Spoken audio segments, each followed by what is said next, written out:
Friday hits, your paycheck lands, and by Monday it feels like the money was never there. You're not alone. More than a third of American workers live in that exact cycle. But in 2005, a Harvard bankruptcy researcher built a budgeting rule so simple it fits in one sentence: 50, 30, 20. Three numbers that could change everything if you understand why most people get them wrong. Traditional budgeting is exhausting. It asks you to track every single cup of coffee, categorize every receipt, and manage dozens of tiny spreadsheets. That friction is exactly why most budgets end up in the trash bin after 3 weeks. The mental energy required is simply too high, leaving us feeling guilty and defeated. But this is more than just personal frustration. A study by Bankrate reveals a wider, more urgent national trend. Over 1/3 of American workers are living paycheck to paycheck, completely stripped of a financial safety net. They are not failing because they do not care. They are failing because the systems we are taught are designed for accountants, not real life. To break this exhausting cycle, we do not need more complicated math or tighter restrictions. We need a system built around how human brains actually make decisions, which is why a bankruptcy researcher stepped in with a radically different approach. Long before she entered politics, Elizabeth Warren was a Harvard law professor specializing in consumer bankruptcy.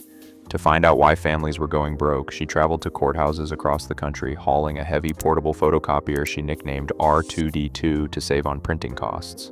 In a San Antonio, Texas courtroom, Warren watched ordinary families preparing to give up almost everything they owned in Chapter 7 and Chapter 13 proceedings. The bankruptcy files she copied revealed a striking pattern. These families were not failing because of reckless luxury spending. Instead, they simply had no clear line separating their essential needs from their discretionary wants. To turn this academic research into a practical survival guide, Warren partnered with her daughter, Amelia Warren Tyagi, a Wharton graduate and business executive. In 2005, they published their three-bucket blueprint in a book called All Your Worth. They proposed a balanced plan designed to keep households out of the financial danger zone, showing that managing money did not require an economics degree. The resulting framework was not a clever marketing gimmick cooked up by a bank. It was a rescue plan born directly from the wreckage of real-world bankruptcies. The rule splits your monthly after-tax income, the actual cash that hits your bank account, into three clean buckets: 50% for needs, 30% for wants, and 20% for savings or debt payoff.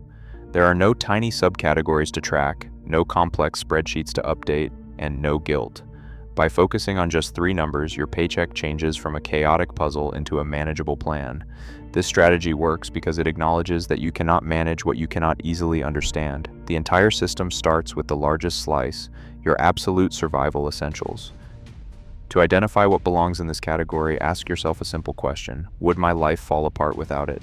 If the answer is yes, it is a need. This category covers shelter and safety. It includes your rent or mortgage, utilities like water and electricity, and basic internet access. It means groceries to feed your family rather than dining out. You also include insurance, health, auto, and renters to protect against sudden emergencies. Your transportation costs, such as a car payment, fuel, or transit passes, are also necessary to keep you employed. Minimum debt payments belong here too. Failing to pay these minimums damages your credit score and triggers collection calls, which directly threatens your financial stability. This calculation measures survival and stability, not moral purity. There is no judgment here. If a monthly expense is required to keep you safe, healthy, and working, it belongs in this first bucket. Once you secure these basics, you can turn to the money that remains. That remaining cash feeds the 30% bucket, your guilt-free spending money. This is where you fund dining out, streaming services, concert tickets, and weekend travel. Some financial plans treat these expenses like moral failures, but a budget that leaves zero room for fun is a budget you will abandon in a few weeks. Sustainability requires breathing room, not monastic discipline. If you cannot enjoy the fruits of your labor today, you will eventually rebel against your own rules. Once you have funded your present, the final 20% builds your long-term financial fortress. This slice serves three main purposes: establishing a 3 to 6 month emergency fund, building retirement accounts, and paying down debt.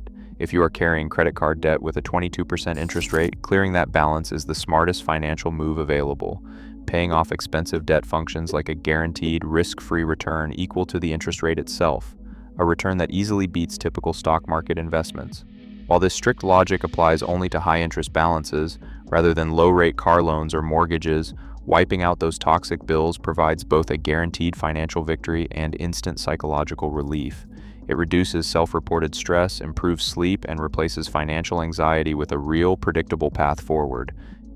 Take a monthly take-home paycheck of $3,000, the actual cash that hits your bank account after taxes. Applying the rule immediately divides that money into 3 clean targets. Your needs bucket gets exactly $1,500. This secures your survival essentials. In a typical apartment, $1,100 goes directly to rent, $150 covers utilities, $200 pays for groceries, and $50 handles your health insurance. Your fundamental safety is now completely funded. Next, your wants bucket receives $900. This is your guilt-free spending money. You can route $60 to a gym membership, $30 to streaming subscriptions, and use the remaining $810 for dining out, personal shopping, or saving up for a weekend trip. The last slice of your paycheck, $600, goes straight to savings and debt payoff. You can split this by routing $300 into a high-yield emergency fund and sending the other $300 as an extra payment to wipe out credit card debt or student loans. This math is not academic. It is a highly practical, repeatable blueprint that takes the mystery out of payday, proving that you do not need an accounting degree to keep your head above water. In cities like New York, San Francisco, or Seattle, the standard math quickly collides with reality. Rent alone can easily eat up 50 or 60% of your net take-home pay, completely shattering the 50% needs bucket before you even buy groceries or pay the electric bill. High housing costs are a structural reality of modern city living, rather than a sign of personal failure. Instead of throwing the entire budget away in frustration, you simply adapt the ratios. A popular alternative is the 60-30-10 split, which expands needs to 60% and reduces savings to 10%. This adjustment keeps your plan realistic while maintaining the habit of saving. The 50-30-20 rule was never designed as an inflexible law carved in stone. It is a practical compass to guide your decisions, and when your environment changes, your compass should bend to meet it. Ditch the agonizing spreadsheets you're destined to abandon. Real control is beautifully simple. For homework, grab your last paycheck and calculate your own 50-30-20 split. Subscribe for more practical financial guides.